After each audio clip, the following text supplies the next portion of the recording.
September 26, 1981, Saturday morning after having breakfast with his wife Lucille, maybe a chicken fried steak like she cooked at Lucille's Cafe on weekdays on State Street in downtown Meeteetse. Ranch owner John Hogg opened the front door of his house in the hopes of finding his ranch dog, a blue heeler named Shep, who was last seen scuffling the evening before of a presumed porcupine. And after looking out at the distant foothills of the Absaroka Range of northwest Wyoming near Yellowstone's perimeter, and looking out at the gap filled by rolling shortgrass prairie shoots of blue grama covering the hog and hitchfork ranches, and looking out at the near lawn where Shep usually loped but was hitherto absent, and looking eventually down at the ground immediately at his feet were a mammal, willowy with champagne fur, splotches of sable and soot, its skull blunt, adorned with two triangular ears, teeny-legged, long-tailed, an offering to the family from Shep, lay supine and stiff, its species unknown to John. So he went to his knees to inspect the carcass closely. And it was down there, in the dirt of it all, where he confirmed he'd never seen such a thing in his whole damn life. In John Hogg's own words, I stepped out there and looked. There was this ferret. I didn't know it was a ferret. It was laying on the ground. I looked at it and pretty soon, well, I picked it up, for brought it in, laid it down, showed it to the seal, who encouraged him to take it to town to be mounted. The taxidermist, Larry LaFranchi, watched in disbelief as John dumped the small mammal from the gunny sack onto the floor of his shop. The two were stupefied by it. LaFranchi took it to the back and made a phone call. And Hogg never had a say about whether he was going to get his trophy back or not, because it turns out the healer hadn't been scuffling with the porcupine, but the resurrection of a species twice declared extinct. I imagine Shep and the ferret vanishing in a big ball of violence on the Looney Tunes. The only thing emerging from their smoke cloud, terrific growling and yowling, hissing and chattering, maybe a flash of canines or a tip of tail until death was the ferret's end. But in the case of this story, its death is just the beginning. Finding that ferret changed my world, Hogg said in an interview. The ranch wasn't the same after that, and neither was the town of Meeteetse. David Cunningham, director of the Meeteetse Museum, described what follows as an onslaught of biologists, wildlife experts, and press. It would also have a considerable impact on how the business of wildlife conservation gets done in North America. In another interview, Hogg unceremoniously said if he had known how that ferret would disrupt the town, he would have just chucked the body over his fence. It's likely other ranchers had seen the weasel too, but kept it to themselves for fear their land would be monitored and sequestered. And what if Lucille hadn't let Shep out after Blue Hour? What if the porcupine had walked to the center stage first to instigate Shep's prey drive? What if Shep had buried the ferret in brush instead of depositing it prominently on the front lawn? And what if John had chucked that body instead of pursuing his one-of-a-kind trophy? If Larry opted to make a quick buck instead of sharing the secret of this conspicuous carcass with wildlife manager Denny Hammer? Had any of them played their parts differently, the prospect of this improbable conservation story would have dissolved. My attention to the black-footed ferret would have been rendered unnecessary, and the course of my life would have been way, way different. Instead, I observed the death anniversary of the Lazarus ferret, September 26th, like it's a national holiday. An occasion to meditate on second chances, on a restarting line for a species fated to endure. Fated to endure.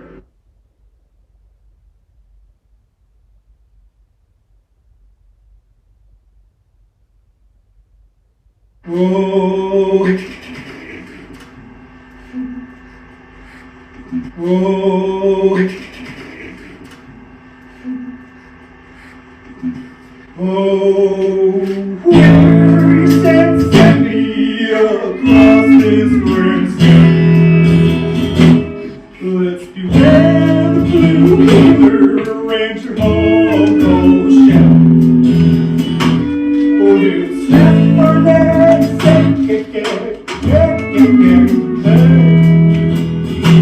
yes, he'll snap our necks and send us to an untimely death. Untimely death. Let's go down,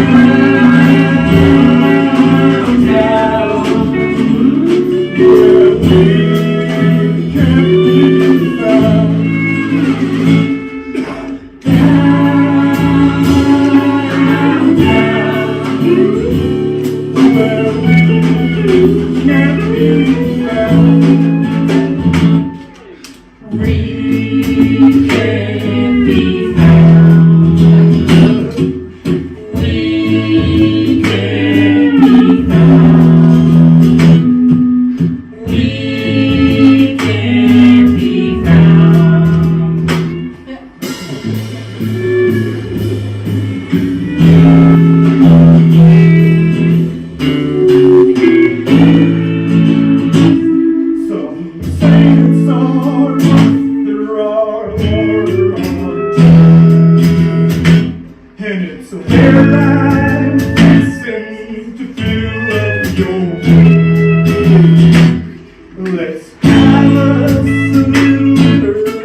Let's go down.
Well, do you?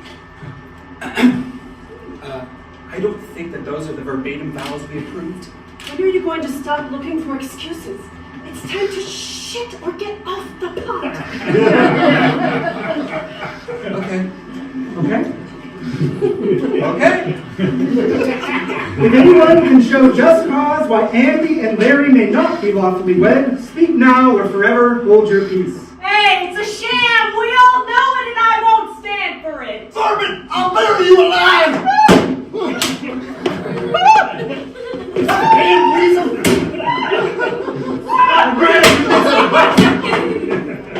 Yes, let's do it! I do, I vow it all! And kiss.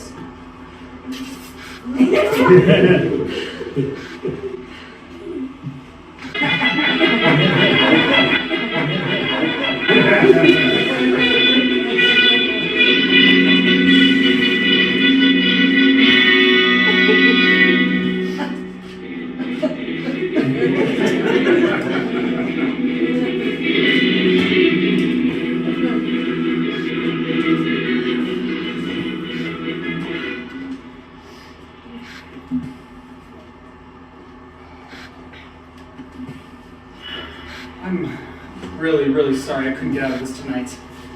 How is that anyway? I thought the whole point of volunteering was that it's like voluntary. Yeah, I can see why you would think that, but the thing is that once you volunteer, it starts to become an obligation. So? I'm locked in, babe. It's just game and fish has been short-handed lately, and if they don't get an accurate head count on the ferrets, who knows what will happen to them? I mean, I wouldn't want that on my conscience. But you're okay skipping out on our honeymoon? I think your conscience is kind of off. We're not skipping out on our honeymoon, we're just postponing it. For ferrets. We're skipping our honeymoon to spotlight for ferrets. I just think you're creating an artificial rivalry between ferrets and our marriage. Andie, our marriage means the world to me. And it's seriously the best thing that's ever happened to me. And if you don't believe that, then... Oh, Andie! Huh? Oh, Andie! A ferret! What?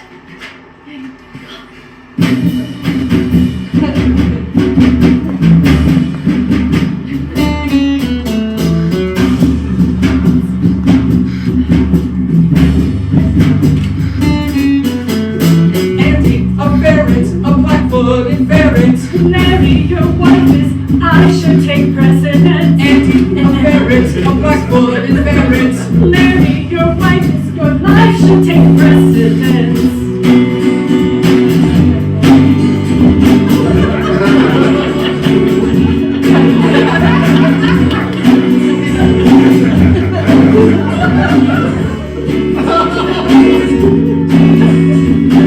This honeymoon is kind of sketchy.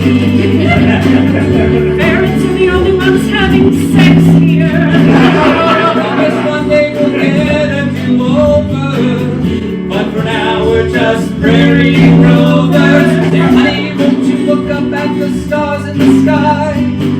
They're so pretty, they're liable to make you cry. The only tear I'll shed is that I'd rather be in bed. I'm warning you tonight, be light where you tread. Stop fighting, keep spotlighting. Is that a ferret ahead? Say, honey, isn't this time for your honeymoon? Ain't enough to make you swoon. You're joking, at least I hope that you are. Say it again, and I'll get out of this car. I'm just taking the prairie, just taking the views. What views? What dread? One more word and I'll end this duet. Stop fighting, keep spotlighting. Is that a ferret ahead? Andie, a ferret, a black-footed ferret. Larry, your wife is, I should take precedence. Andie, a ferret, a black-footed ferret. Larry, your wife is, your life should take precedence.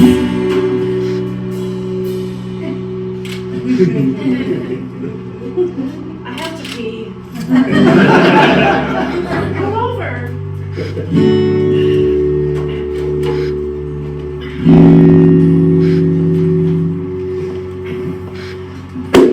Most people spend their honeymoons in Bermuda or Jamaica. One day I'll take ya. Would that I were in Bermuda or Bahamas, but no. That's where she wants to go. Are you done with? I need a ferret. Pretty mama, let's go.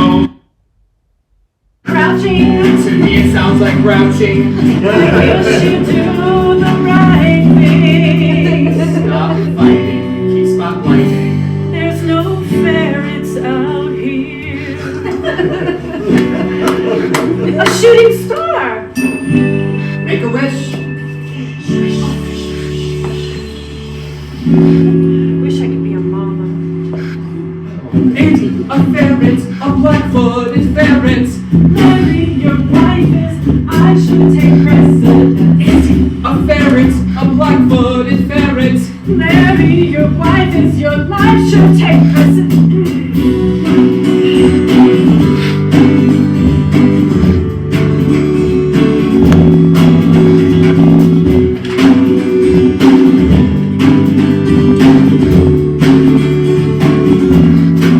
What's the big deal? Why can't we have a kid? I didn't say never, it's just that widget. Give me a minute.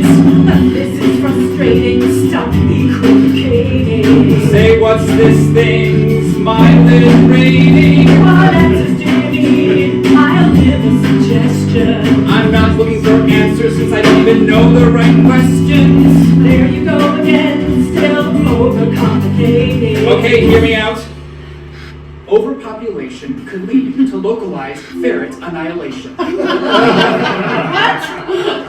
What do I have to say? It's me or the ferrets. Fueling the rivalry. I make my wish. I wish you would share Your wish it. cancels mine, now I've anxiety. Andie, a ferret, a black-footed ferret. Larry, your wife is, I should take precedence. Andie, a ferret, a black-footed ferret. Larry, your wife is, your life should take precedence.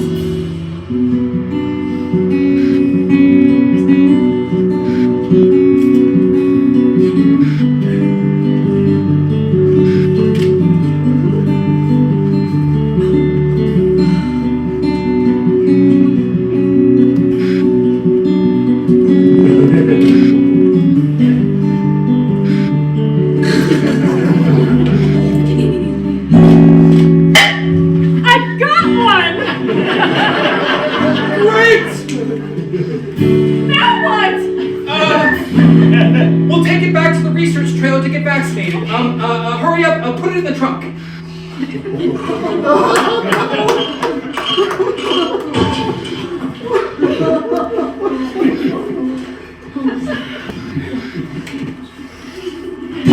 Just prairie rovers over the valley. Just a couple of prairie rovers, sweet honeymoon.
As you probably suspected, Andie and Larry, of course, decided to have a kid.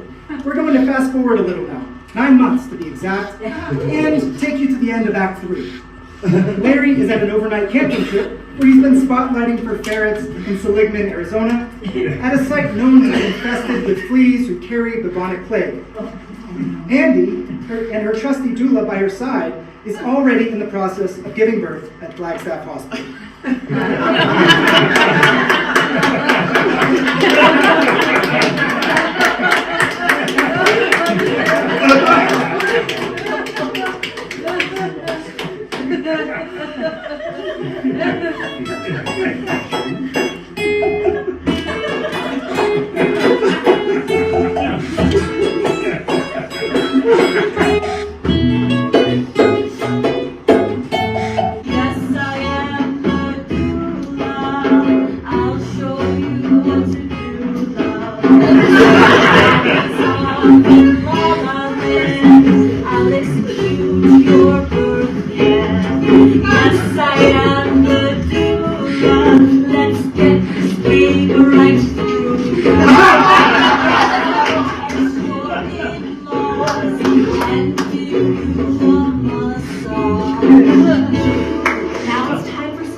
Focus now, Doula.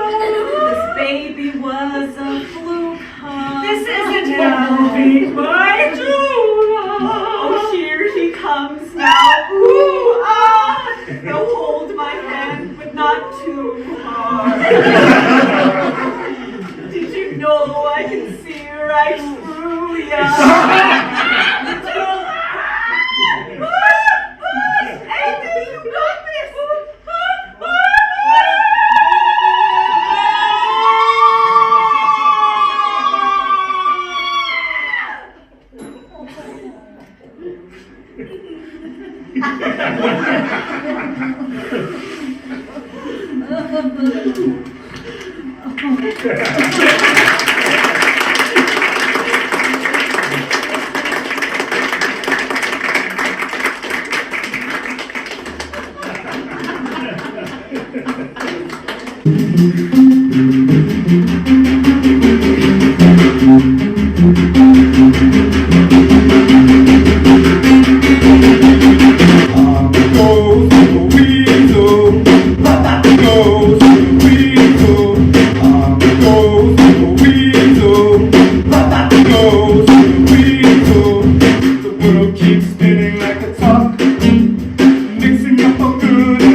Sisters, goes the weasel.